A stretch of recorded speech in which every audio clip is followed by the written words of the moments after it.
हल्का सा कि भाई मृत्यु के बाद जीवन होता है, बिल्कुल होता है। आपको समझ में नहीं आया इसका मतलब ये नहीं कि वो सच नहीं है, बिल्कुल है। But you have two types of options. First you live with body and second one you live without body. No other option is there, just two options are there. या तो शरीर के साथ रहो या शरीर के बिना रहो। जीवन तो मिलेगा क्योंकि तुम अमर हो, तुम मर ही नहीं सकते। जीवन तो मिलेगा। अब तुमने कैसा जीवन प्राप्त करना है, ये एक है शरीर धारण करके दोबारा आ जाना और एक है बिना शरीरों के रहना, मुक्त अवस्था में रहना। उस अवस्था में किसी की जरूरत नहीं पड़ेगी। यही दो ऑप्शन है और कुछ नहीं है। यानी अपनी आत्मा में रमण करना, अपनी आत्मा में तृप्त रहना, अपनी आत्मा में संतुष्ट हो जाना। जब ये बात उसने सुनी तो एकदम हैरान हो गया, बोला आज मुझे इस बात का जवाब मिला। फिर उसको मैंने गीता के श्लोक पढ़ाए और मैंने उसको एक मुस्लिम भाई की रिकॉर्डिंग भी सुनाई कि मुस्लिम भाई भी समझ रहे हैं कि आत्मा में ही परमात्मा का, आत्मा में ही खुदा बसता है हमारा। और उसको थोड़ा सा समझ में आया और नंबर लेके गए हैं वो। अब धीरे धीरे मैं उनको वो हर चीज समझाना शुरू कर देंगे जो उनको भी परमात्मा के करीब लेके आए।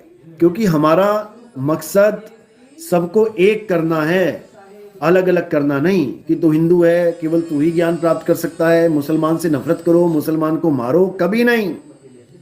चाहे कोई हिंदू है, चाहे कोई मुसलमान है, चाहे कोई सिख है, चाहे कोई ईसाई है, सब एक मालिक के बच्चे हैं। दूसरा तो मालिक है ही नहीं। उस एक मालिक को जानना है बस। और जो उस एक मालिक को जान जाता है उसकी सारी दुविधाएं खत्म हो जाती हैं। बिल्कुल सिंपल। तो इसी को समझना है।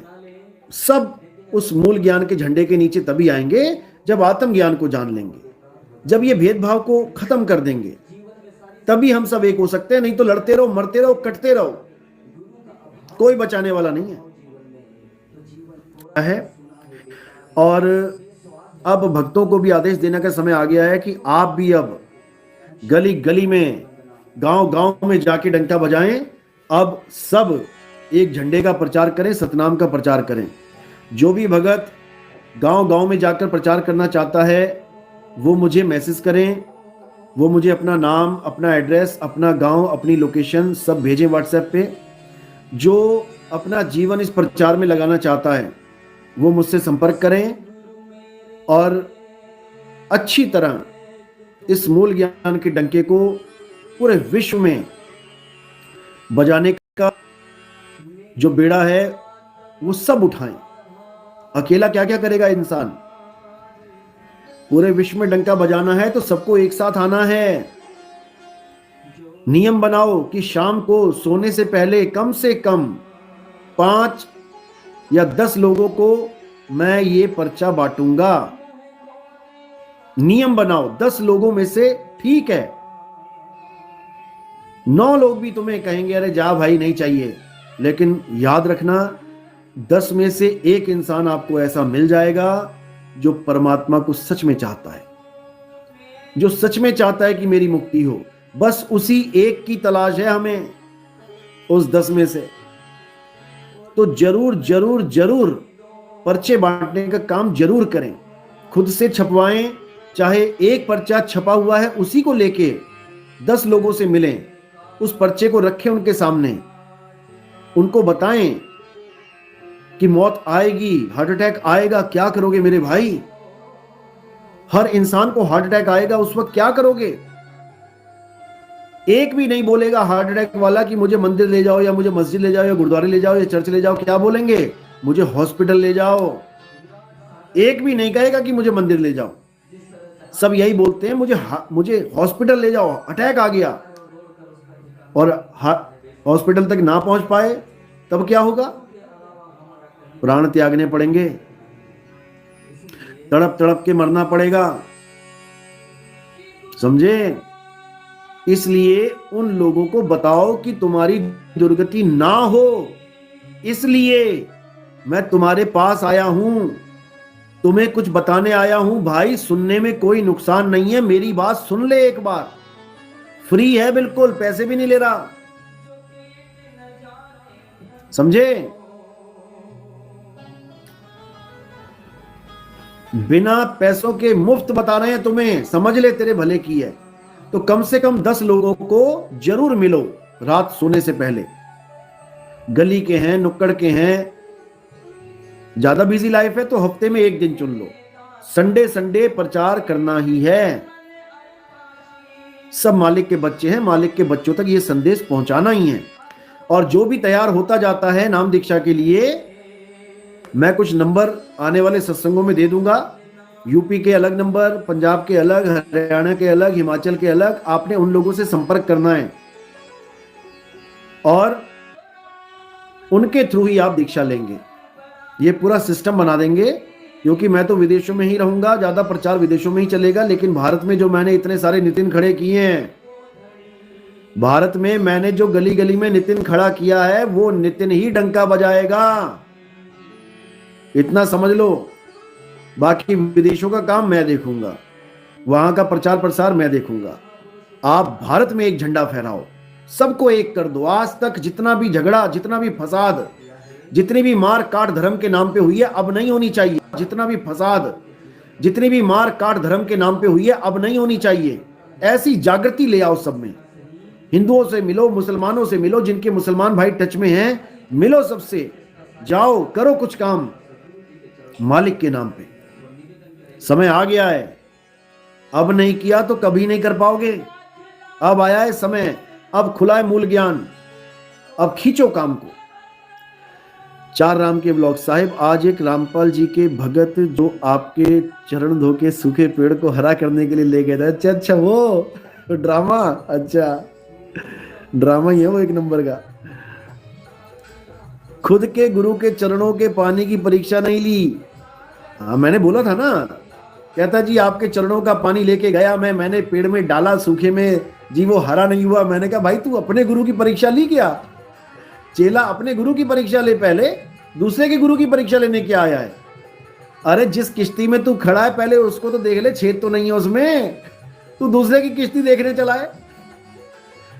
अच्छा क्या कहता है, आज उसने धमकी दी है, कहता है हमारे भक्तों को बहकाओ मत। अच्छा जी, मतलब भगत है कि बच्चे हैं कि टॉफी देके कोई भी बहका देगा? तू बहका के देख ले हमारे भक्तों को। ये सब बेवकूफ लोग हैं, मूर्ख लोग हैं। इनको इतना भी नहीं समझ में आ रहा है कि विवेक नाम की कोई चीज होती है, और जब विवेक जगता है तो सबको पीछे छोड़ जाता है। विवेक नाम है उसका, और विवेक नाम है तलवार का, सत्य असत्य का निबेड़ा करने वाली तलवार। असत्य को काट देती है, सत्य के साथ जुड़ जाती है। अभी इनको विवेक का नहीं पता, अभी इनको सोने के पहाड़ और दूध की नदियों वाला सतलोक ही चाहिए। साहिब बंदगी सतनाम, केशव परमार सतनाम, साहिब बंदगी, दीपक रॉय। वो व्हाट्सएप पे स्कैनर ले ले, आप उसमें सेवा डाल सकते हैं। उसमें जो आप सेवा डालते हैं वो कहाँ जाती है? वो टीवी में प्रचार प्रसार के लिए जाती है, और वो हमारा जो खर्चा होता है, विदेशों में जाने की टिकटें हो गई या कुछ और अन्य जो भी खर्चा होता है उसमें लग जाता है। तो हमारा जो लक्ष्य है, हमारा लक्ष्य बड़े बड़े गुरुद्वारे बनाना, बड़े बड़े मंदिर बनाना, बड़े बड़े आश्रम बनाना, ये बिल्कुल नहीं है। आप लोगों का पैसा एक भी ईंट में, एक भी पत्थर में नहीं लगेगा, ये मेरा वादा है, ये मेरा वचन है कि संगत का पैसा कभी भी बेजान मंदिरों में, बेजान आश्रमों में, बेजान दीवारों में हम नहीं लगाएंगे। आजकल कोई भी बाबा उठता है, सत्संग करता है, उसके बाद मंदिर की डिमांड कर देता है कि भव्य मंदिर बनाना चाहते हैं। अरे भैया भव्य मंदिर बने हुए हैं, और महाभव्य मंदिर बन गया है। 22 तारीख को उसका प्राण प्रतिष्ठा भी हो गई है। अब कौन सा मंदिर बनाना है? अब कौन सा राम जी लाना है? और कहीं पे राम जी आ गए हैं, गए हुए थे कहीं पर, वापिस लौट गए हैं वो। और गाना कितना सुपर हिट चल रहा है आजकल, राम आएंगे, राम आ गए, प्राण प्रतिष्ठा हो गई। अब और कोई मंदिर बनाने की जरूरत नहीं है कि एक नया बाबा और उठे, 2-4 भजन गाना सीख ले, 2-4 बढ़िया बढ़िया बातें करना सीख ले, 2-4 पाठ करना सीख ले और उसके बाद फिर डिमांड करके बैठ जाए कि मंदिर बनाना है। अब भक्तों का लाखों रुपया मंदिर में जाएगा और भगवान को किसी मंदिर की जरूरत नहीं है भाई। भगवान सबके हृदय में विराजमान है। हनुमान जी ने हृदय चीर के दिखाया कि मेरा राम यहां विद्यमान है। कोई निकाल के दिखाए यहां से। मंदिरों में जो राम जी आते हैं, आपने देखा होगा, प्राण प्रतिष्ठा करने के बाद भी मूर्ति खंडित हो जाती है तो उनको वहां से निकाल दिया जाता है। लेकिन हनुमान जी जिस राम की बात कर रहे हैं, जो हृदय में विराजमान है, वो खंडित होते ही नहीं है। उनको निकालेगा कौन? बात ये है। इसकी लगानी है फोटो, किसी की भी लगाने की जरूरत नहीं है। हाँ, आप संतों की फोटो लगा दो, कबीर साहब की लगा दो, वैसे तो किसी की फोटो लगाने की जरूरत नहीं, क्योंकि जब फोटो लग जाती है तो भेदभाव शुरू हो जाता है। लोग पर्चे भी नहीं पकड़ते कई बार। तो कबीर साहब के नाम से इतनी नफरत फैला दी है कई लोगों ने कि कबीर का अगर तुमने पर्चा पकड़ लिया, कबीर साहब की अगर तुमने कोई किताब पढ़ ली तो तुम धर्म भ्रष्ट हो जाओगे। तुम राम जी की पूजा, हनुमान जी की पूजा, शंकर जी की पूजा छोड़ दोगे, तुम्हारा हिंदू धर्म खत्म हो जाएगा और तुम मुसलमान हो जाओगे। यहां तक भ्रम फैला रखा है लोगों ने। इसलिए पर्चा जो छापोगे उस पर फोटो की जरूरत नहीं है। कई बार गुरु नानक देव जी की फोटो लगाई है कई लोगों ने और लोग पर्चा पढ़ के फेंक देते हैं, तो ये भी गलत है। किसी भी संत की फोटो पैरों में नहीं जानी चाहिए। ये बिल्कुल खत्म कर दो, फोटो वाला काम बिल्कुल खत्म कर दो। उस पे जय सतनाम, सत साहिब, साहिब बंदगी, सत श्री अकाल, कुछ भी लिख दो, कोई दिक्कत नहीं है। राम जी का मंदिर बन रहा है, अच्छी बात है। लोग धार्मिक रहेंगे, राम जी से जुड़े रहेंगे, कृष्ण जी से जुड़े रहेंगे, तभी तो गीता से जुड़ेंगे। हमारा मेन मकसद राम जी और कृष्ण जी से जोड़ना नहीं है। हमारा मेन मकसद कृष्ण जी के, राम जी के ज्ञान से जोड़ना है। आप राम जी और उनके गुरु जी का संवाद तो सुनो, क्या बातें चल रही हैं दोनों में। राम जी को उनके गुरु समझा रहे हैं कि हे राम, जो असली आनंद है वो आत्मा का सिमरन करने में है, आत्म ज्ञान प्राप्त करने में है। ये सुख और दुख इन दोनों से न्यारे हो जाना है। कृष्ण जी की वार्तालाप सुनो, उनके गुरु के साथ क्या कह रहे हैं। उनके गुरु जी कह रहे हैं, हे कृष्ण, आज मैं तुम्हें मरने की कला सिखाता हूं। अब कृष्ण जी हैरान, कहते मरने की कला? गुरुदेव ये कैसी कला है? तो गुरु जी कहते हैं मरने की कला वो है जिससे सहज ही मोक्ष हो जाता है। तब कृष्ण जी कहते हैं अच्छा, मुक्ति प्राप्त करने की कला है ये वही मृत्यु की कला है जो हम पर्चे बंटवाते हैं आर्ट ऑफ डेथ 2010 से। ये आर्ट ऑफ डेथ का पर्चा बांट रहा हूं मैं गली गली जाके। और बहुत से ऐसे लोग हैं जो मुझे तब से जानते हैं, 2010 से, जब मैं पर्चे बांटता था, क्योंकि वो लोग भी हमारे सत्संग सुनते हैं। आप उनसे पूछोगे आपको पता लगेगा। एक झोला टांग के मैं चला रहता था हमेशा और वो पूछते रहते थे कि आप अकेले ही लगे रहते हो, आपके साथ कोई है नहीं। एक दिन आन उपासी, सो अपराधी आत्मा पड़े काल की फांसी। देखो, मैंने समझाया था, पता नहीं आपने समझा कि नहीं समझा। जहां पर आत्मा को फंसाने की बात की जाती है कि जी आत्मा फंस गई, वो जीव आत्मा की बात चल रही है। जीव फंसा है, बहुबंधन में बांधे एक जीव, और कै बल छूटे आपने जो न छुड़ाए पीव। समझे?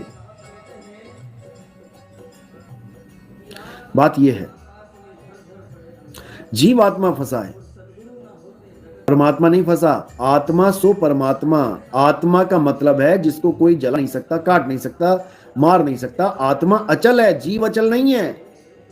गीता पढ़ो, अध्याय 2 24वां श्लोक। हे अर्जुन, आत्मा अचल है, अछेद्य है, अदाह है। समझो इसको। तो भाव पकड़ने चाहिए, ना कि शब्दों को पकड़ना चाहिए। कई जगह ब्रह्म ज्ञान लिखा जाता है तो ब्रह्म ज्ञान परमात्मा के लिए भी बोल दिया गया है कई जगह, और बहुत सी जगह ब्रह्म ज्ञान का मतलब इस सृष्टि को बनाने वाले ब्रह्म की तरफ है। जैसे भगवान, अब तुम केवल भगवान बोलो तो भगवान परमात्मा भी कह देंगे भगवान को, और भगवान काल भगवान भी है, काल भगवान भी है जो तीनों देवताओं का पिता है।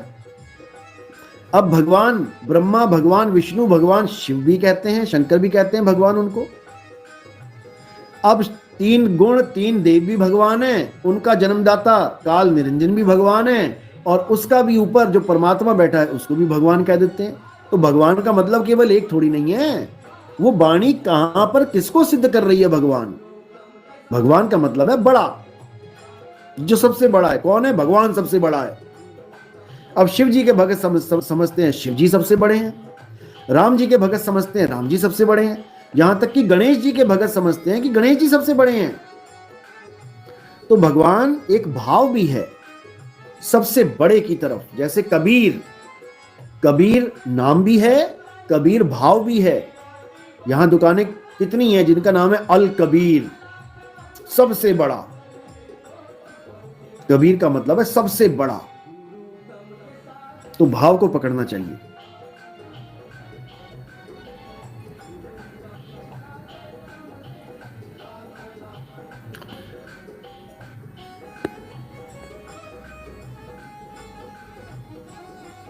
जतिन, इसलिए योगदान बहुत जरूरी है। डंका तो हम बजाएंगे ही, वो रुकने वाला नहीं है, लेकिन आप लोग का योगदान भी जरूरी है। तो जैसे मैंने बताया कि जो मेरे भाई असमर्थ हैं, ज्यादा जो नहीं कमाते हैं, थोड़ा बहुत कमाते हैं, वो महीने में एक दिन अपने गुरु को जितने का भोजन करा सकते हैं, एक महीने में बस उतना दान दें इस प्रचार में, केवल उतना। एक महीने में मानो कि तुम्हारा गुरु तुम्हारे घर में आया है और उसको तुमने भोजन कराना है। अब जितना खर्चा होगा उस पर केवल तुम उतना दान दो, परमात्मा के जीवों को जगाने के लिए योगदान दो। और जो समर्थ हैं, जो लाखों रुपया कमा रहे हैं, ये उनके लिए नहीं है फार्मूला। उनको अपने हिसाब से दान देना चाहिए, क्योंकि यही मौका है। अभी अटैक आने लगेंगे ना, अभी बस शक्लें देखोगे एक दूसरे की। अभी मृत्यु डंका बजाएगी ना, जब अपना एक दूसरे की शक्लें देखोगे, सोचोगे क्या करूं, ये मकान बना पड़ा रह गया, ये बैंक में पैसा पड़ा रह गया, इसका क्या करूं मैं। प्रचार में लगाओ, मालिक के नाम पे लगाओ। परमात्मा भी खुश हो कि इस बच्चे ने मेरे बच्चों को जगाने के लिए योगदान किया है। इसको गर्भ जून में नहीं जाने दूंगा, इसको दोबारा 84 में नहीं जाने दूंगा। परमात्मा पे भरोसा करो। वाणियों में लिखा है कि तेरा तुझको सौंपते और क्या लागे है मेरा। वाणी बोलना बड़ा आसान है। आज कबीरपंथी ये वाणियां बोल बोल के नहीं थकते, और जब थोड़ा योगदान देने की बात पड़ती है तो हाथ पीछे कर लेते हैं।